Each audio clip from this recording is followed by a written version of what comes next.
Eu não sei se você já parou para pensar no prazo de validade da sua caminhada cristã.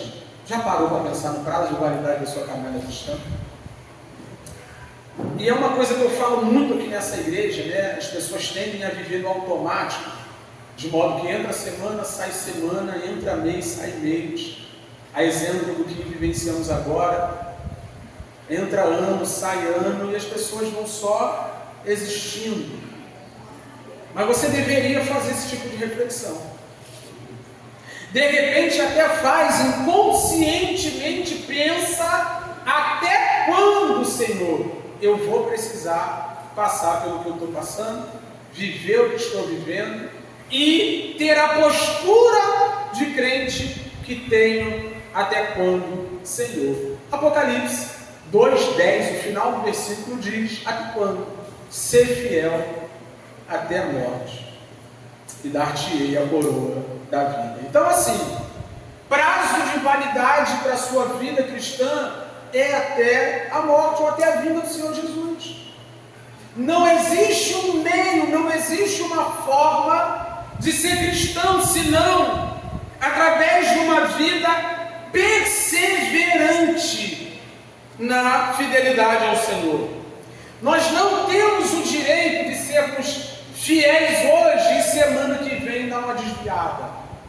Nós não temos o direito, não há essa concessão na Escritura de estarmos profundamente envolvidos no reino de Deus, com o que é de Deus hoje e amanhã, Senhor. Calma aí que já estou um tempão nessa aqui, depois eu vou. Não tem essa concessão na Escritura. A Bíblia diz bem claro que quem perseverar até o fim vencerá. A Bíblia diz bem claro que nós temos que ser fiéis até a morte e nós receberemos a coroa da vida. A Bíblia diz de maneira bem clara que nós devemos guardar o que nós temos. Até quando? Até o grande dia do Senhor. A ponto do apóstolo Paulo entender que o combate da vida cristã só acaba quando a vida termina. No final de sua vida, prestes a morrer, ele diz: combati o bom combate, encerrei a carreira, guardei a fé, desde agora a coroa da justiça me está reservada. Então, para que você entenda, e se você pegar isso aqui que eu estou falando, isso pode ser extremamente agregador, né, na sua vida pessoal aí. Cara, é para sempre, até Jesus voltar ou até você morrer. Você tem que ser crente, tem que ser fiel, você tem que estar pegado à fidelidade ao Senhor até o fim da sua vida, até que Jesus volte, se assim for o caso. Quando a gente olha para a vida do profeta Daniel, é isso que a gente encontra. A gente encontra um homem que superou todas as barreiras que lhe foram apresentadas ao longo da sua história dentro da Babilônia e se mostrou fiel até o fim de sua vida. O contexto do capítulo 6 já é a quarta gestão civil que Daniel está encarando, né? Já foi servo de Nabucodonosor, já foi servo de Nabonido, já foi servo de Belsazar, e agora ele é servo de Dario, governador do Império Medo-Persa, né? Daniel já passou por 4 presidentes da República, é o quarto já. E ele, como você que está acompanhando a série de pregações aqui, você sabe, ele, como um bom funcionário público, vem fazendo um bom trabalho e servindo ao seu Senhor, o verdadeiro Senhor, até então. E aqui no capítulo 6, Daniel já tem mais ou menos uns 80 anos de idade. Chegou lá no capítulo 1 de Daniel como um jovem, exilado pela Babilônia, vindo de Judá, um jovenzinho, um moço entrando na universidade da Babilônia, estudando lá e se destacando muito no governo daquele império. Agora ele já é um ancião, ele já é um senhor de idade. Aqui, quando acontece o que acontece no capítulo 6 e 5 também, já é o ano 539 a.C. E quando a Babilônia invadiu Jerusalém, trazendo Daniel e seus companheiros, era o ano 605 a.C.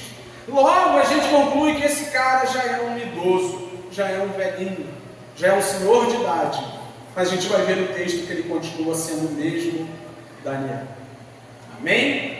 O texto é famosíssimo, é o famigerado texto da cova dos leões, que por sinal, muita gente usa a torta e a direita, de diversas formas, para falar única e exclusivamente dos problemas dessa vida, mas o texto é tão rico, passa tanta coisa legal aqui, eu espero que o Espírito de Deus comunique ao seu coração algumas destas coisas, para que a gente consiga sair daqui alimentado pela palavra de Deus. Mas, a princípio, eu queria ler aqui o versículo 1, 2 e 3, que é um preâmbulo, é a introdução, é o porquê que a cova dos leões se torna uma realidade.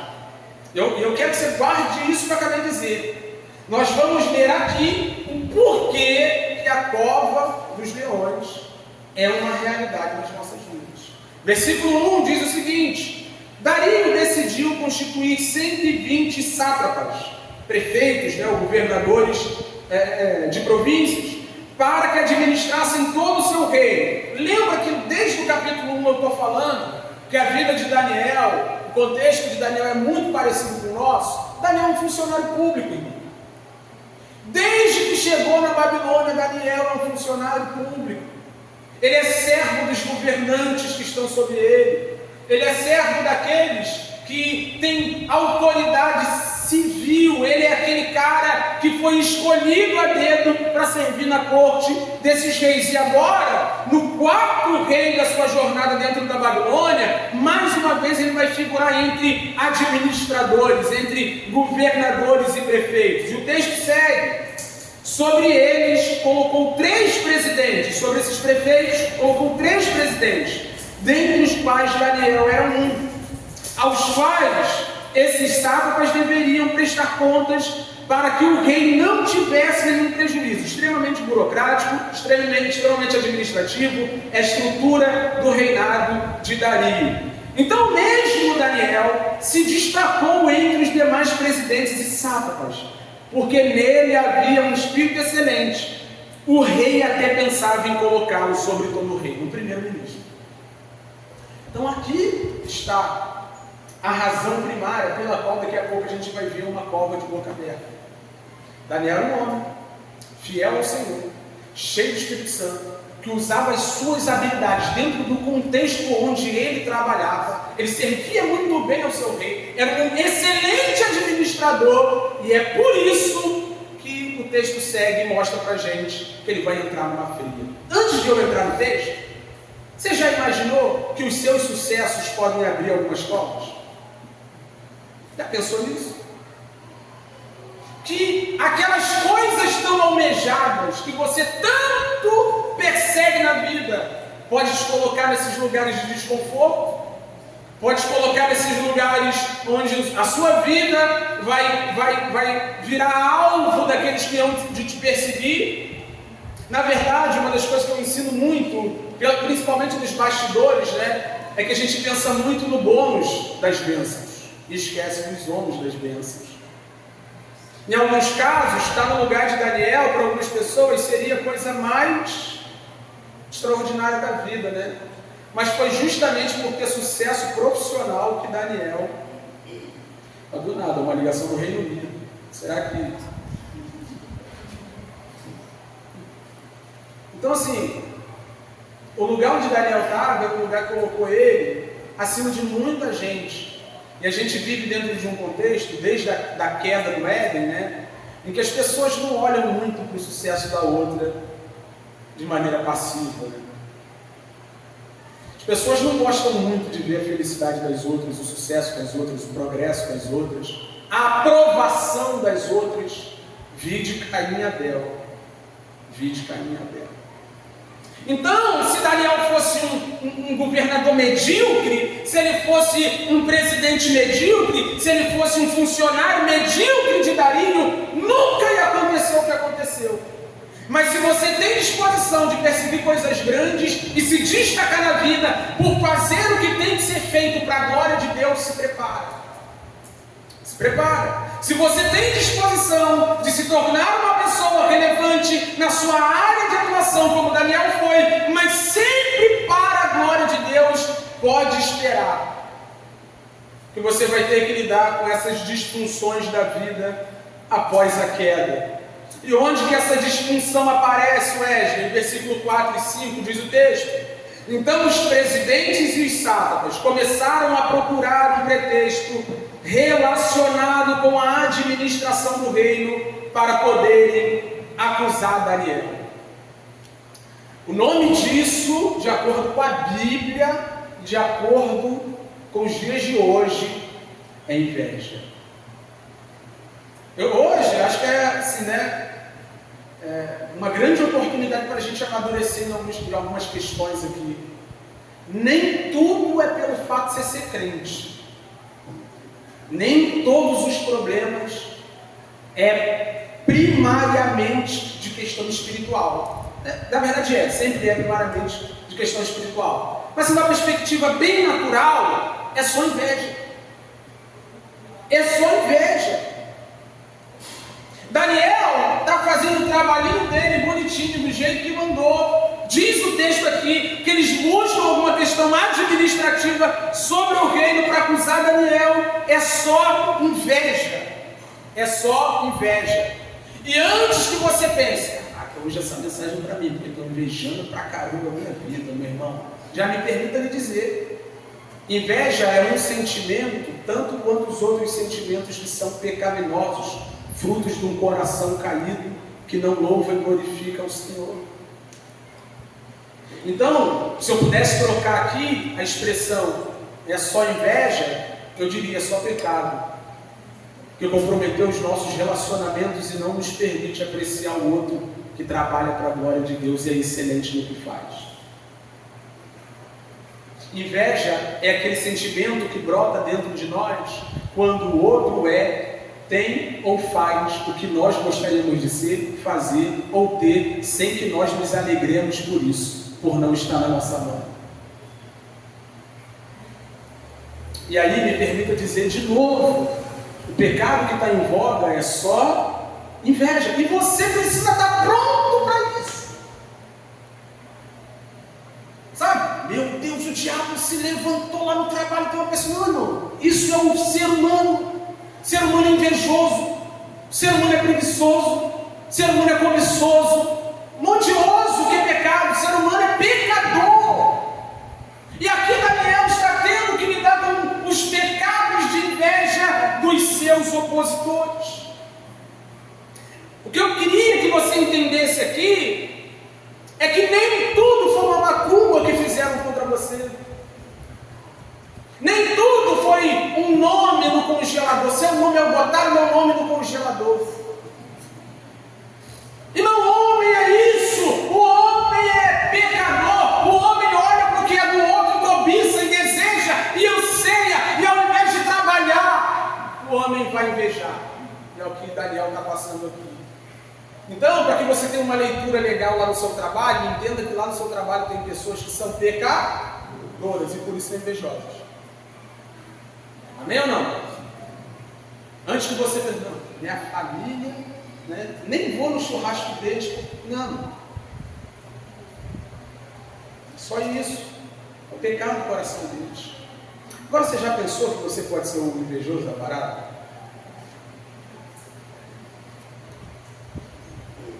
O pessoal fica rindo, né? Não é verdade. Você já pensou que o seu coração pode ser o produtor de inveja? Você olhar as coisas dos outros assim, né? Aí tem uma maneira de mascarar, né? De lançar uma certa piedade sobre. Não, eu admiro. Eu admiro a vida da pessoa. Tem um método de você avaliar seu próprio coração e entender se é admiração mesmo ou se é inveja. Pense em como você se sentiria se aquela pessoa perdesse o que tem. Pense em como você se sentiria se o casamento que você tanto admira terminasse. Pense se a empresa da pessoa que está crescendo, prosperando, avançando, desenvolvendo, quebrasse do nada. Como você se sentiria? O sentimento de inveja passa por aquele lugar onde a gente quer que o outro tenha igual ou menos do que nós. Não pode ter mais. Não pode ser mais. Não pode fazer mais. E quando você identifica isso no seu coração, aí você está pronto para ir para a batalha, para ir para a guerra e dizer ao Senhor: Senhor, tem misericórdia de mim, porque eu sou um invejoso. E aí o texto continua, e você percebe que a inveja tem seus próprios desdobramentos. O texto diz: mas não conseguiram encontrar esse pretexto, nem culpa alguma, porque ele era fiel e não se achava nele nenhum erro e nenhuma culpa. Então esses homens disseram: nunca acharemos um pretexto para acusar esse Daniel, a menos que procuremos algo relacionado com a lei do Deus que ele adora. Tem duas coisas interessantes aqui.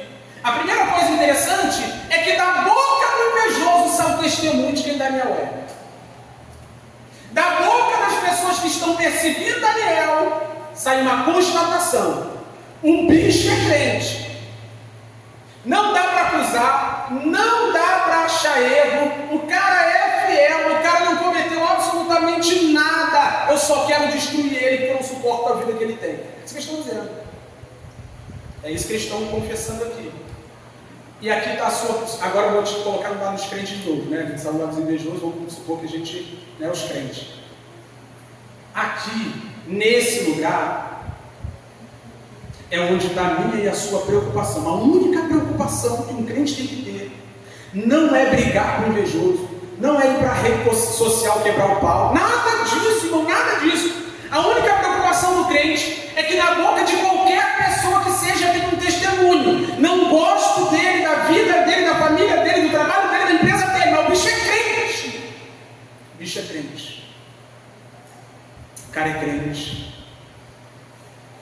Por que as pessoas que supostamente têm inveja de você, porque a gente também pensa que é o centro do universo, né? Todo mundo tem. Quem não acreditou vai dizer: não, ninguém não acreditou em nada, o pessoal não está nem ali para você, vai viver a tua vida. Né? Mas vamos supor que realmente alguém tem inveja de você. A única preocupação que você tem que ter é o que essas pessoas têm para falar de sua vida. Qual o testemunho, como servo de Deus, servo de Jesus, crente, lavado e remido, salvo pelo sangue do Cordeiro, que você tem dado para essas pessoas. Ainda que eles queiram nos destruir, queiram o nosso mal, eles precisam confessar: eu quero o mal dele porque mal sou eu, porque ele é crente de verdade. E assim como Daniel, que o Senhor nos ajude, irmão, no meio das nossas famílias, no meio dos nossos amigos, no meio dos companheiros de trabalho, as pessoas terem inveja uma coisa delas, mas o que elas não podem ter é o que nos acusar. Você precisa ser crente onde você estiver. Você precisa trabalhar direito para a glória de Deus. Você precisa ser um bom parente, um bom familiar. Você precisa ser um bom amigo, você precisa ser um bom vizinho. Não importa quem tem inveja de você, o que importa é se você é fiel no meio desse povo. Então perceba como a vida de Daniel é muito parecida com a nossa. Daniel está envolvido única e exclusivamente com o seu trabalho, trabalhando para a glória de Deus, engrandecendo o Senhor por meio do trabalho duro. E tem gente que ele... Daí tem um segundo ponto aqui que é muito legal. A pergunta é: se Daniel é tão bom assim, por que os companheiros de trabalho não seguiram o exemplo dele, ao invés disso quiseram destruí-lo? Isso aqui é um remédio contra a inveja do coração. Admiração, vou falar do desdobramento da inveja, tá? Ela está seguindo aqui. Mas se você pensar em admiração, olha para o seu coração e vê onde essa admiração está te levando. Caraca, fulano, né? Pô, não tinha nada, né? Pô, não está abençoando e tal. Pô, se Deus fez na vida dele, pode fazer na minha também. Vou trabalhar duro, vou correr atrás, vou para cima, vou melhorar meu currículo. Não, eu fico muito feliz pela vida do outro, mas se Deus deu para ele, por que não pode dar para mim, né? Pode ser que não queira. Amém? Mas eu fico olhando. A vida desses companheiros de Daniel, ao invés de eles trabalharem tanto quanto Daniel trabalhava, eles preferem parar a marcha, o avanço de Daniel. E esse é um problema que a gente precisa resolver no nosso meio. Irmão, se você não quer trabalhar igual Daniel, deixa Daniel em paz. Se você não quer servir o reino de Deus igual Daniel serve, não persegue Daniel. Se você não se inspira, e aqui é a palavra da moda, não, fulano, inspiração para mim. Está ralando igual fulano, está evangelizando igual fulano, está pregando igual fulano, está disponível para o reino de Deus igual fulano. Se não está, não é admiração. Se não está, Muito provavelmente inveja. Então você olha para o texto, os caras não acham nada, não acham absolutamente nada do Daniel. A única coisa que eles encontram é fidelidade, é honestidade, é piedade de um jovem que está dentro de um contexto extremo, de um velhinho agora, né? Outrora jovem, que está dentro de um contexto hostil e continua servindo ao Senhor, o seu Deus.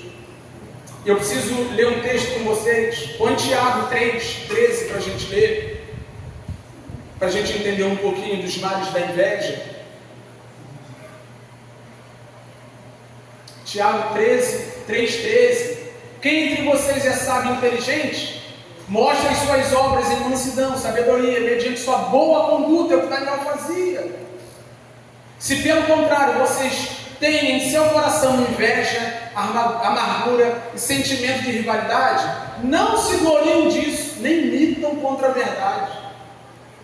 Esta não é a sabedoria que desce lá do alto, pelo contrário é terreno, animal, demoníaco. 16. Pois onde há inveja e rivalidade, aí há confusão de toda espécie de coisas ruins. Então, como tu vê divisão, tu vê um indo para um lado, um fechando a cara para o outro, né? Num contexto de trabalho, ao invés de um segurar na mão do outro, não, vamos junto aqui que a empresa precisa crescer. Contexto de igreja, pastor, está precisando de quê? Está precisando de trabalho com aquele irmão ali, não, para esse irmão, né? Irmão, se tem divisão, se tem briga, se tem ruído, se tem um monte de coisa ruim no meio, tem inveja, irmão. As nossas relações, elas são destruídas por isso, porque nós, ao invés de nos inspirarmos e irmos junto, nós invejamos e tentamos parar o outro a todo custo, porque esse é o problema da inveja. Do versículo 6 ao versículo 20, é o momento em que a gente vê claramente o desdobramento da inveja. Qual é o desdobramento da inveja? De maneira clara aqui. A partir do versículo 6, os presidentes e sátrapas vão até o rei Dario e dizem o seguinte: ó rei, vive para sempre, que daqui a 30 dias, ou durante 30 dias, ninguém no reino peça nada a absolutamente ninguém, nem a outro Deus e nem outro homem, somente a ti. Aquele que pedir alguma coisa a algum Deus ou alguém, seja lançado na cova dos leões. Eles conheciam Daniel. Eles sabiam quem Daniel era. Lembra que no versículo 5 eles dizem que não dá para pegar Daniel em nada, a não ser na lei do seu próprio Deus, do Deus que ele serve? E aqui tem um monte de coisa também legal, mas eu vou dar uma encurtada aqui. Mas a primeira coisa que eu queria que você soubesse é isso. Quando as pessoas não conseguirem nos pegar naquilo que elas gostariam, elas vão para um lado onde não tem remédio. Onde é esse lado? Nossa relação com o nosso Deus. Nossa relação com o nosso Deus. E não é a primeira vez que a gente vê isso no texto de Daniel. No capítulo 3, no episódio da fornalha, a gente também viu, né? Parece até que a gente está no capítulo 3 hoje. Foi uma piada, ninguém entendeu, mas a gente já viu isso. E aqui vai uma pancada na cabeça daqueles que idolatram o Estado. Quando eles entenderam que Daniel não tinha nenhum problema na sua gestão, na sua administração, na prestação de serviço para o rei, eles colocaram no Estado o reino dos homens contra o reino de Deus. Eles conheciam Daniel, eles sabiam que Daniel era um homem devoto, que orava ao seu Senhor constantemente. Daniel era crente. Daniel tinha uma vida regular, regrada de oração, ele ia ao Senhor constantemente. Daqui a pouco eu vou falar um pouco mais sobre a oração de Daniel. Mas sabendo disso, eles, já que Daniel sempre está indo ao Deus dele fazer pedidos, vamos estabelecer uma lei onde você não pode pedir nada a ninguém no seu reino. E a gente sabe que Daniel não vai fazer isso. E aqui a gente vê aquele conflito, aquela tensão. Que a mesma Bíblia que diz que a gente tem que obedecer a Deus acima de tudo, é a Bíblia que diz que a gente tem que ser sujeito às leis civis, às autoridades civis, aos homens que foram constituídos para governarem o Estado. E aí a pergunta que fica é: já que não dá mais para orar a Deus, o que você faz, Daniel? Qual é a postura de Daniel em face desse negócio de não poder pedir mais nada a Deus? Está lá no versículo 10, vamos ler. Está proibido orar, está proibido pedir qualquer coisa a qualquer homem. Quando Daniel soube que o documento tinha assinado, voltou para casa. A primeira coisa que Daniel faz não é ir bater boca em rede social com ninguém. Wesley, mas é o meu direito como cidadão, é mesmo. Só que eu só fico meio chateado quando a gente fala muito de direito como cidadão e esquece dos deveres como cidadão. Outra história, a gente vai sobre isso. Muita questão dos direitos e pouca questão dos deveres. Não consigo equilibrar isso na minha mente. Mas amém. Então não tem o direito de ir para a rede social? Claro que tem. Vai para a rede social, vai quando você quiser, papo de política, xinga o presidente, não estou orientando, tá? Não é uma ordem. Estou dizendo que você tem o direito de fazer o que você quiser da sua vida. Você tem. Mas vamos aprender com esse homem aqui. Porque a lei está estabelecida, a lei foi colocada diante de todos os homens. Daniel ouviu que o documento foi assinado e foi para casa. Não foi bater boca com ninguém, irmão. Daniel não foi reivindicar diante. E olha, a gente não está falando de um Zé Mané, a gente está falando do homem que estava abaixo do rei. Dos 3 presidentes que governavam no mundo, Daniel era o que mais se destacava, e o rei já pensava em colocar ele como primeiro-ministro. Daniel fecha a boca dele e vai para casa. E por que Daniel fecha a boca dele e vai para casa? Continua o texto. Em seu quarto, no andar de cima, as janelas abriram para o lado de Jerusalém. 3 vezes por dia ele se punha de joelhos, orava, dava graças diante do seu Deus, como era o seu costume. Mas já viu a lei que saiu aí? Cara, não concordo muito não, mas eu vou seguir orando. Só estou falando para crente, falando para crente.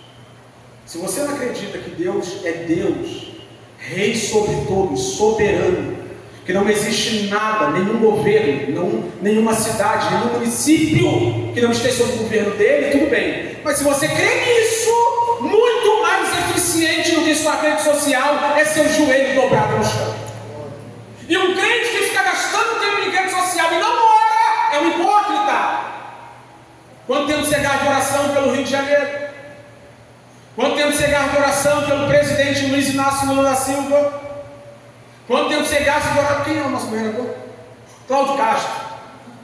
Quanto tempo você ora pelo Cláudio Castro? Pelo vereador que você votou? Pelo deputado que você votou? Pelo senador que você votou? Quanto tempo você gasta de joelho pedindo a Deus misericórdia dentro desse contexto de opressão e de descaso por parte do poder público? Então não venha falar comigo sobre cidadania, porque antes de ser um cidadão da terra, a nossa pátria é celestial. Nós somos peregrinos e um dia voltaremos para lá. Confiados de que não só naquele grande dia, mas desde sempre o Senhor governa sobre tudo e sobre todos. Então a postura desse homem aqui é ou não? Não é constrangedora? Não, vou lá, tá maluco? Fiz um trabalho excelente aqui. Fui o melhor dos presidentes. O cara está até tentando aí, me promover para primeiro-ministro do. Não, vou lá. Vou lá agora. Quero saber que negócio, irmão. Daniel sabe que os reinos dos homens está sob o poder de Deus em primeiro momento, mas que Deus, dentro do seu plano, ele permite que os homens conduzam a sua vida de acordo com o que querem. Daniel sabe que o mundo jaz no maligno. Daniel sabe que os homens estão perdidos e vão se perdendo. Daniel sabe que os governantes, eles pensam em si, somente em si. Se você perceber dentro do contexto, os prefeitos, os presidentes, eles mexem com o ego de Dario. A partir de hoje ninguém pede mais nada a ninguém, só o Senhor, porque o Senhor é poderoso. Porque o Senhor é rei, porque o Senhor é soberano. Aí Dario, é verdade, bota aí no documento. Agora, ou pede a mim ou não pede ninguém. E diz o texto que quando Daniel cai na cilada, Dario se arrepende e tenta livrar Daniel. Agora já foi. Então, para a gente avançar com o texto e já começar a concluir, você precisa entender, irmão. O Estado é bênção quando ele serve aos propósitos divinos. Mas geralmente o Estado está servindo aos propósitos dos homens que estão no poder dele. Os homens desse mundo, os governantes deste mundo, aqueles que têm poder dado por Deus neste mundo, são pessoas que têm seus próprios interesses. São pessoas que estão atrás dos seus próprios interesses. O dia que você atravessar os interesses de um homem, você vai ver se o coração dele está no Senhor mesmo ou não. O dia que você entrar na frente dos planos de um homem, você vai ver se realmente ele está com o coração no Senhor ou não. Então Daniel dá um exemplo para a gente e diz: cara, nem vale a pena eu ainda ir, eu vou voltar para a minha casa e vou orar. Vou orar nesse momento que Daniel é pego.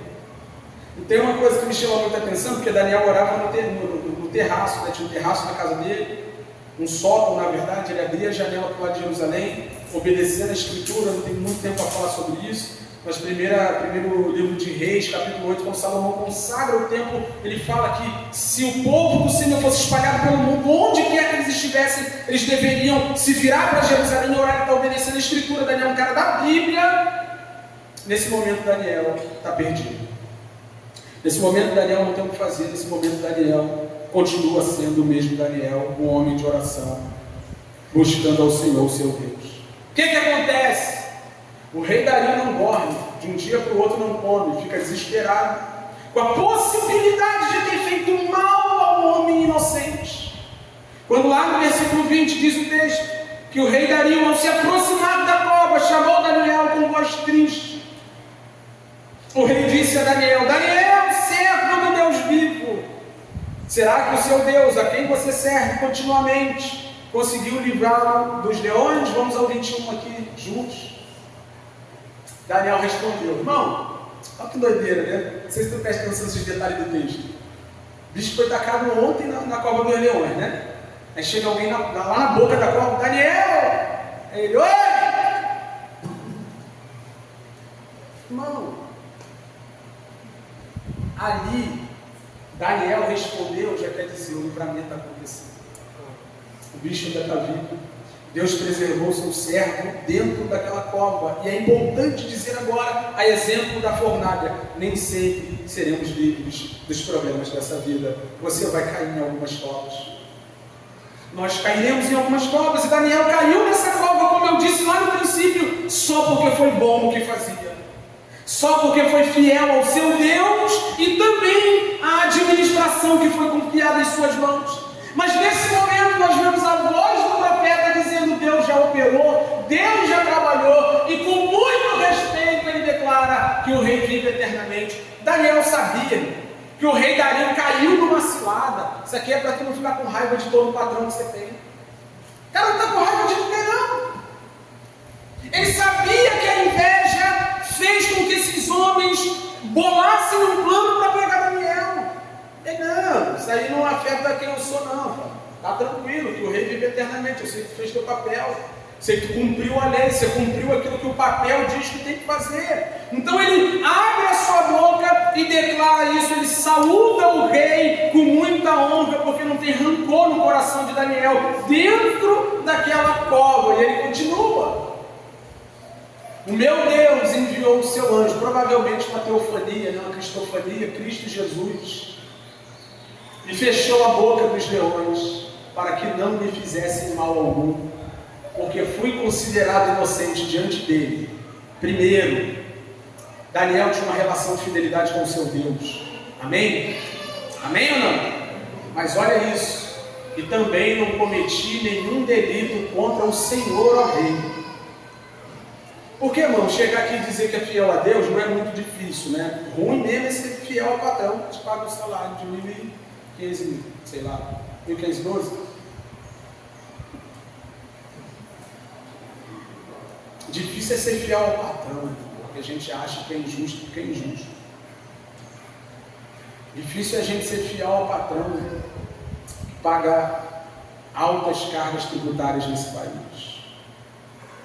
Essa semana eu estava conversando com alguém sobre isso, e viver no Brasil com dignidade é uma loucura. Uma loucura. Estou empresário, aí alguém diz assim: não, vou ficar trabalhando para encher o bolso do meu patrão, lá na empresa. abre uma empresa, vai pagar tributo, vai sustentar famílias por meio do empreendedorismo, depois a gente conversa.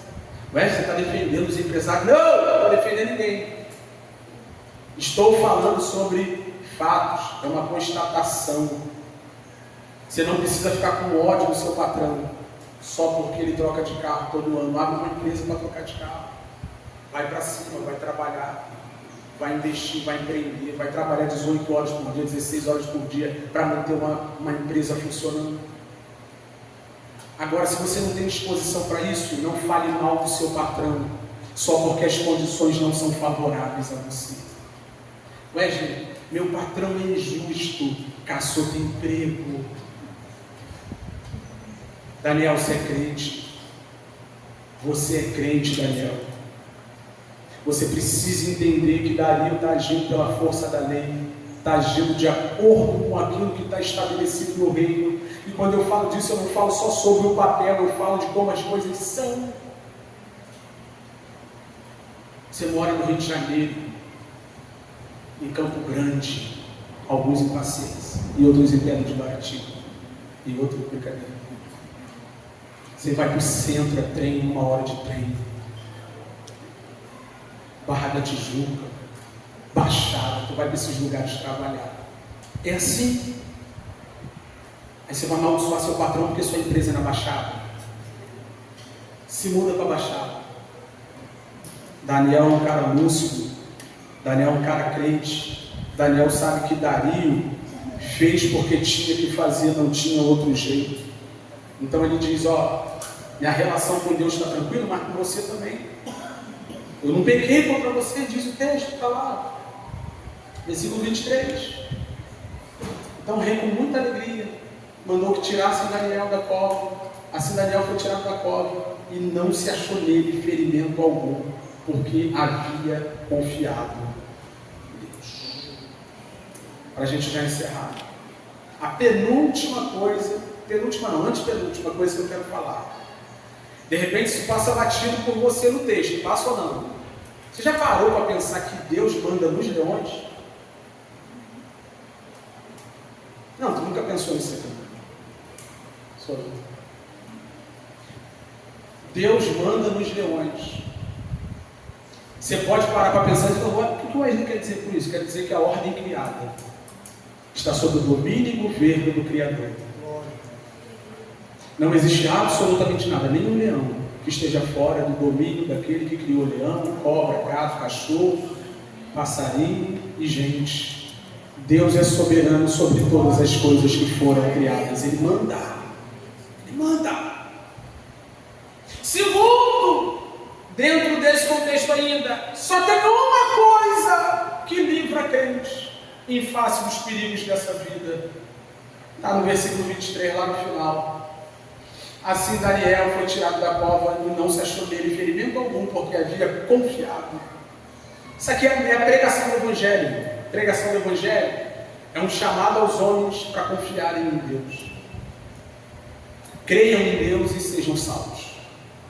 Creiam em Deus e sejam salvos. É a pregação do Evangelho, é a mensagem do Evangelho. Ou você crê em Deus e vai ser livre, ou você não crê em Deus e vai ficar perdido. Me permita esclarecer para você não confundir as coisas. Não estou falando que você vai ser livre de toda a cova não, tá? Pode ser que você caia dentro de uma cova e um leão te jante. Ah, eu pensei que ia viver e morrer. Normal, está aí para morrer mesmo. Mas o livramento do qual eu estou falando e para onde esse livramento aponta é um livramento maior do que a boca do leão. O livramento do qual estou falando. O lugar de onde Cristo e seu sacrifício nos livra é a boca do inferno. Porque você pode perfeitamente ser livre dos leões dessa terra. Mas tem um lugar pegando fogo nesse momento. De onde ninguém pode te livrar senão o sangue de Jesus Cristo, nosso Senhor.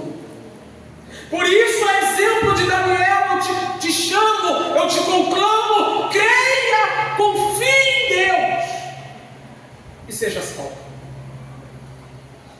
Seja salvo.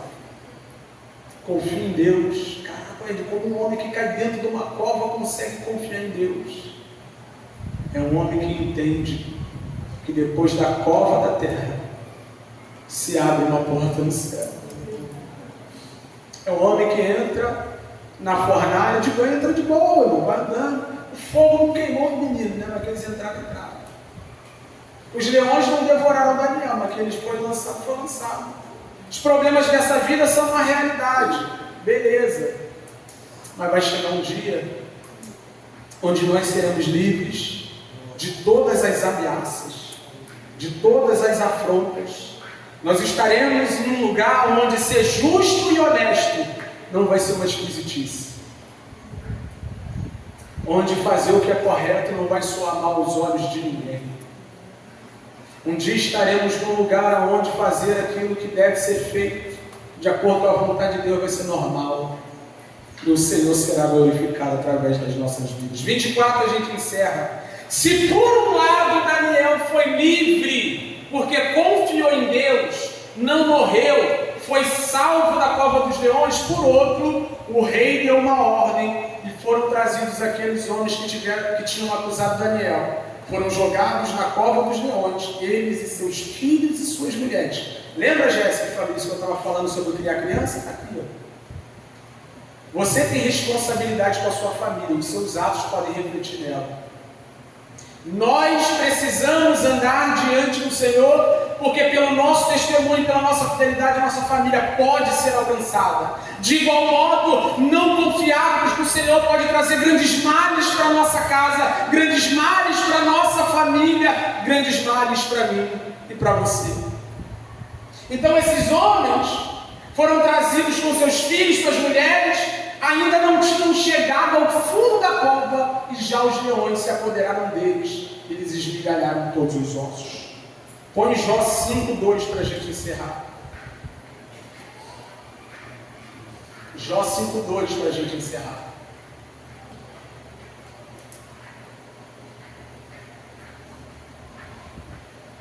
Porque a ira mata o insensato e a inveja destrói o tolo. Palavra de ordem para combater a inveja é contentamento no Senhor. Contentamento no deixo que é do outro. E pensa no que Cristo Jesus já me deu naquela cruz, entregando a sua vida a fim de que nós pudéssemos ter vida através do sacrifício dele. Amém? A exemplo de Daniel, confie no Senhor, creia no Senhor, para não parar na boca do leão, daquele que vive ao nosso derredor buscando quem possa tragar. John Bunyan disse um dia: comece no início de Gênesis e leia até o final de Apocalipse. Veja se consegue descobrir alguém que confiou no Senhor e foi abandonado. Lê sua Bíblia e vê se alguém que confiou no Senhor teve que se fechar no final. Vê se você encontra alguém que, como Daniel, novinho, chegou lá garoto, chegou lá com seus 15 anos na Babilônia, agora já estava com 80 e continuava confiando no mesmo Deus, continuava segurando nas mãos do mesmo Senhor, indo para a fornalha, indo para a cova, indo para onde fosse. Os meninos judeus que estavam dentro da Babilônia aprenderam que só existe uma segurança, que é estar nas mãos do Senhor, nosso Deus. Amém? Se coloque de pé para a gente encerrar. Eu quero ler o resto do texto só para você entender como isso aqui finaliza. Com você de pé ainda. Põe o 25, ó. Olha lá. Então o rei Dario escreveu às pessoas de todos os povos, nações e línguas que habitam em toda a terra, que a paz lhes seja multiplicada. Faça um decreto pelo qual, em todo o domínio do meu reino, todos tremam e temam diante do Deus de Daniel. Porque Ele é o Deus vivo e que permanece para sempre. O seu reino não será destruído. Está vendo que a linguagem do reino de Deus não é do Novo Testamento? Está vendo por que Deus matou aqueles homens e preservou Daniel? O reino de Deus, o avanço do reino estava em jogo. E todas as vezes que alguém entrar no caminho do reino de Deus vai ser atropelado por ele. Todas as vezes que alguém se sobrepor ao reino de Deus vai ser engolido pelo reino de Deus. Todas as vezes que alguém se colocar de pé em frente à marcha da igreja, o nosso general que vai à nossa frente vai passar por cima dessa pessoa. O reino dele não será destruído e o seu domínio não terá fim. Amém? Que o reino de Deus avance lá no seu trabalho, igual como o trabalho de Daniel, através da sua vida, sua família, sua casa, seus negócios, prosperem, não numa perspectiva vazia de significado, mas sempre fazendo com que o reino de Deus avance. Porque mais dia, menos dia, nós vamos ver isso na semana que vem. Quer dizer, na outra semana que vem eu acho que a gente termina Mateus. Não, vem todo mundo para a igreja. Semana que vem o Almir é o pregador do culto, se der tudo certo. Amém? Mas a gente vai ver em algum momento que o Filho do Homem vai descer entre as nuvens, para buscar o seu povo, o povo lavado e remido pelo sangue do Cordeiro. Amém? Deixa eu orar por isso. Muito obrigado, Senhor, pelo privilégio de podermos contemplar a história de um homem fiel como Daniel, de podermos entender, Senhor, que independente de onde estivermos, foi para isso que o Senhor nos chamou. Faça chuva, faça sol, o tempo esteja bom ou não, nossa vida esteja em risco ou não, o Senhor nos chamou para viver em fidelidade. O Senhor nos livre de toda inveja. A inveja dos nossos corações é produzida, Senhor, por estarmos com os olhos muito nessa terra.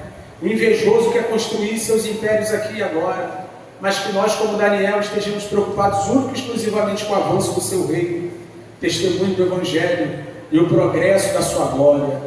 O Senhor nos ajude e nos dê vitória sobre o nosso coração pecaminoso e invejoso, em nome de Jesus. Amém. Amém.